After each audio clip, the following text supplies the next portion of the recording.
You know what? A win is a win. Even if it's a disgusting, awful win, you hate the game and it's super stressful, it's still one in the winning column. And Clemson gets to keep their streak now of winning home games going. It's now 32 consecutive wins at home. That debate dates back to 2012, I believe. So Death Valley continues to be a huge advantage for Clemson, but it didn't look that way early in this game, and I have a lot to talk about. After last week's loss, I even mentioned it. After losing to Pitt, I mentioned in the video, I wasn't sure if Clemson was going to be able to beat Florida State, given the fact that Florida State was playing pretty well in the past couple of weeks. And I know going into the year, in recent history, even at the start of the year, 0-4, Florida State did. The talk was going to be about firing Mike Norvell.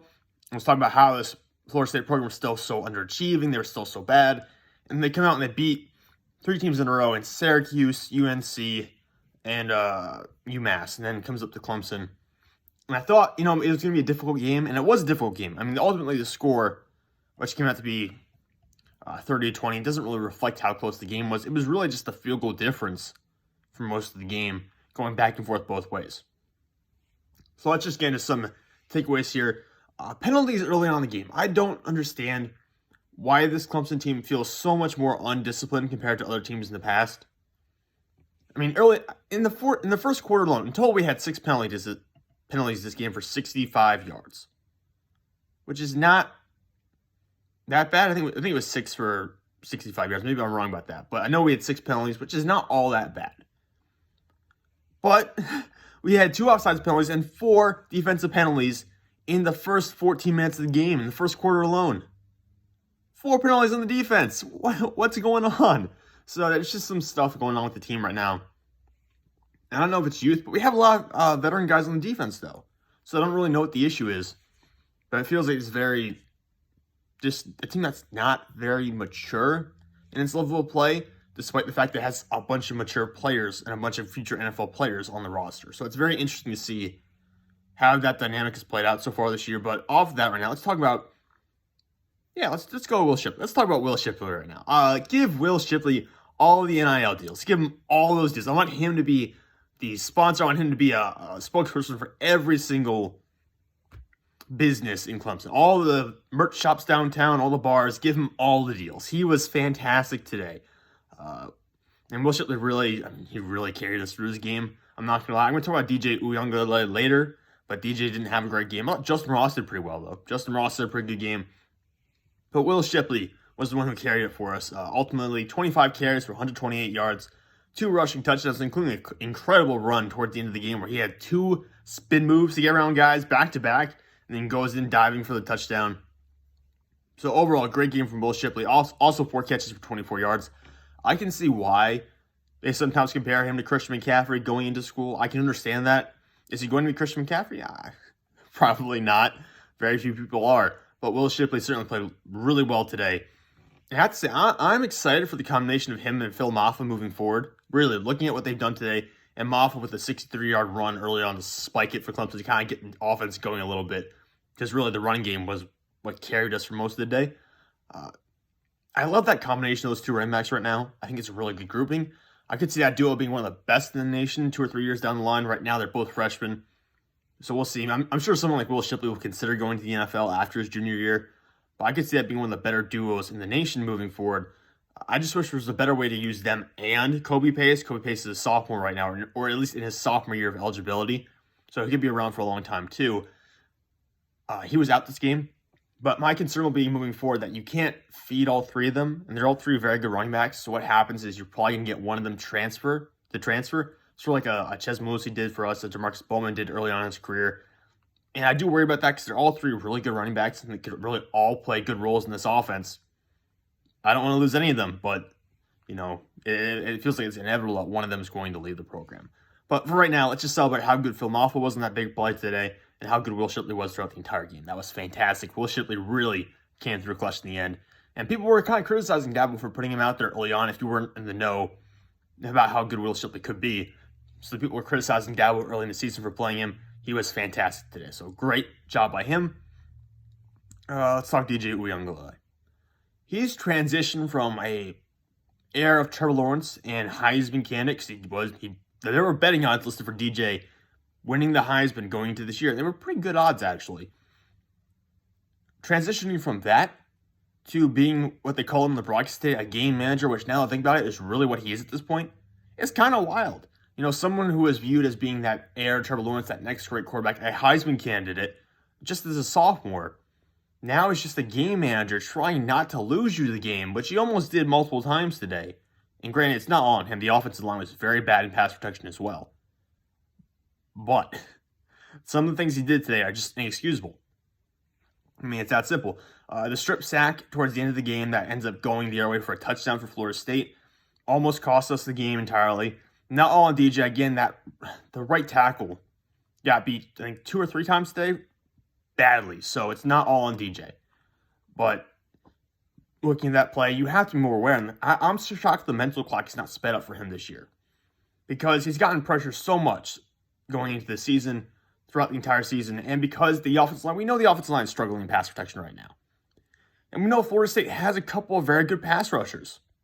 So I'm confused why the mental clock has not sped up more for DJ at this point, to the point where he's getting that ball away before taking that hit. So that's a little bit of a concern for me. The flip pass that ended up being an incompletion, but looked like it was a fumble originally on a trick play. I forget what happened in the third quarter, I believe. I was about ready to lose my mind because Florida State fell on that. There would have been a Florida State recovery had it not been for the fact it was ruled an incomplete pass instead of a fumble. That was bad, and I'm not sure if that was all on DJ or also on the guy trying to catch it, but that overall was just a terrible play. And then there was a wide receiver, I want to say it was a wide receiver screenplay, where the receiver or the target fell down.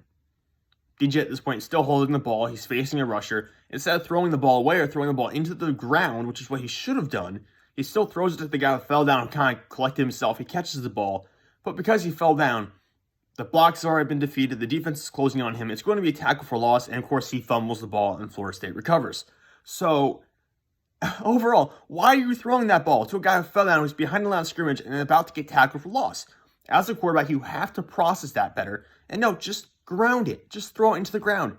You know, an incomplete pass is not always a negative play. If the play you're trying to run breaks down and is not salvageable, just throw the ball away. And that's something DJ has not learned this year. And it's not just this game, it's every game this year. He has not learned to throw the ball away. And then there was that interception he had earlier in the game, which thank God didn't really come back to bite us because the defense held out, forced Florida State to not capitalize. I think they actually stopped them on a 4th down, I believe, to get the turnover on downs there. But DJ, in Clemson territory, deep in Clemson territory, tried to throw the ball to a double-teamed receiver.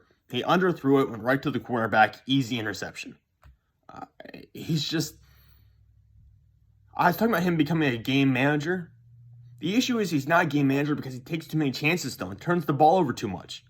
Game managers are supposed to be conservative quarterbacks who can keep the offense on time. Basically means that they're going to get to 3rd and short situations instead of 3rd and 12 or 3rd and 14 or 3rd and 10. That's a game manager. DJ has not been that. He's put the ball in harm's way far too often. And again, it's not all his fault. The offensive line's been an issue. Drops have been a huge issue. But we're at a point where he has to take a good chunk of the blame. We really are at this point in the season. So that's been a problem. 3rd down efficiency was terrible again today. 4 for 14. Again, that's an issue of the offense not being on time. They're ending up in 3rd and long situations. But hey, we still pull it out today. So, good win. I was terrified we were going to lose to Florida State. I'll be honest. I was really worried we were going to lose this game. I was kind of going back and forth with my friend Jay on Twitter. You know, we were just like, dude, this is not good for our health to be watching this game. Man, it's not really that stressful for me anymore because I'm so used to my teams losing over a point in time. But it is like just frustrating knowing the potential of this team and seeing how much it's falling short of reaching those goals. But yeah, first time this season, I believe that Clemson has scored over 21 points against an opponent, I think. So, good game, I guess you could say. Even though that's not necessarily a good stat to be talking about. They did get 21 against NC State, but other than that, have not gotten over 21 this season. And of course, we got the padded the stats there with that late touchdown, a defensive touchdown off of Florida State's attempt to lateral the ball constantly and have a trick plays go for a touchdown. So that really didn't count. The real score of this game was 20-23. But, you know, I'll take the extra 7 points. I'll take the defensive touchdown too. Some other points I want to touch on here. Let's see. Xavier Thomas. Xavier Thomas had a really good game. We don't have all the stats and numbers out yet for him because the defensive stats take a little while to load in. But I felt like he had a lot of pressures during this game. So I thought he did a really good job, especially because Jordan Travis is so slippery. He's such a good mobile quarterback right now. And he's been performing a lot better than he was early in the season. Early in the season, he was not good. But he's been performing much better as of late. And he really gave Clemson's defensive line a run for its money a couple times in this game. But Xavier Thomas played well. Let's see what else. BT Potter went into the game 7 of 8 on field goals. He's been a pretty consistent kicker for us. I remember my freshman year, which was 2017. We did not have a good kicker that year. I forget who it was. But 2017, I remember being very frustrated with the kicking game. BT Potter has really solidified it for us, but not good today. 1 for 4.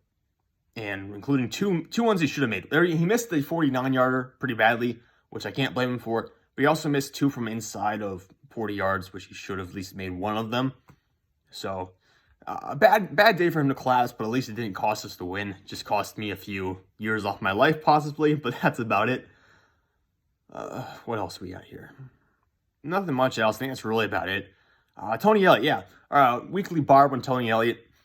Terrible play calling right before the half. Way too conservative. End up just punting the ball away and giving it back to Florida State. I think they kneel on it and goes in halftime. It's just conservative play calling. And I understand why they do it, because the offensive line's been so bad in protection this year, because DJ takes too many chances and puts the ball in harm's way.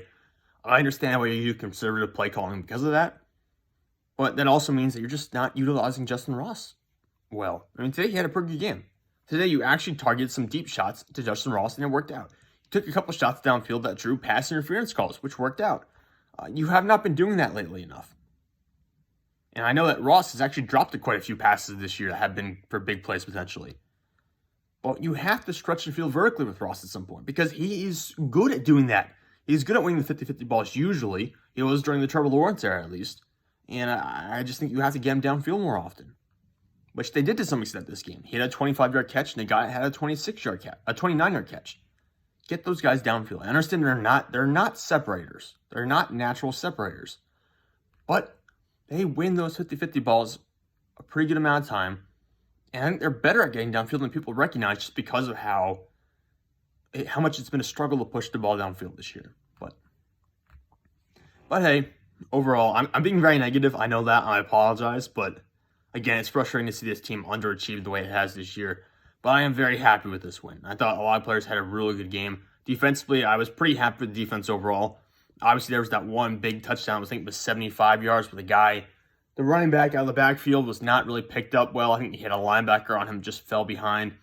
And then Sheridan Jones makes a tackle, but the running back falls on top of him, so was never down, and just gets up and continues running.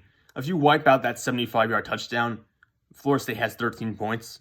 And overall, it's a pretty good game. So defensively, that was much better than what it had been last week against Pitt. And even last week against Pitt was still pretty good. The defense as a whole, despite all the injuries and the loss of talent via the transfer portal and all those issues, the defense has been very good still.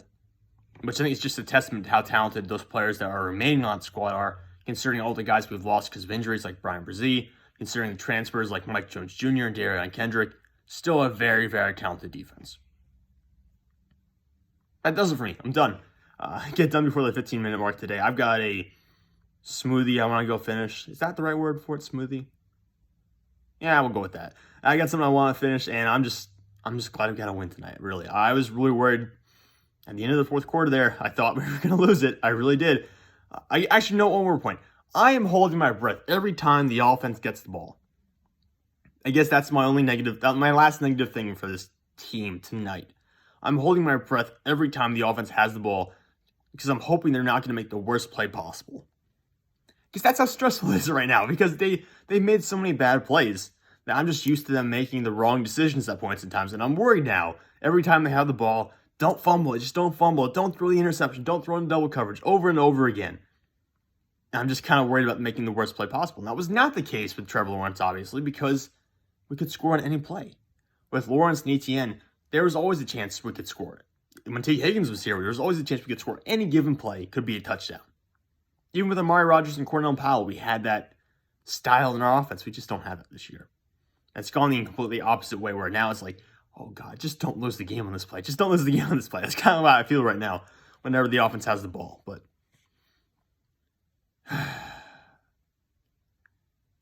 32-game home winning streak, baby. Let's go. That's enough for tonight, guys. I'll talk to you later.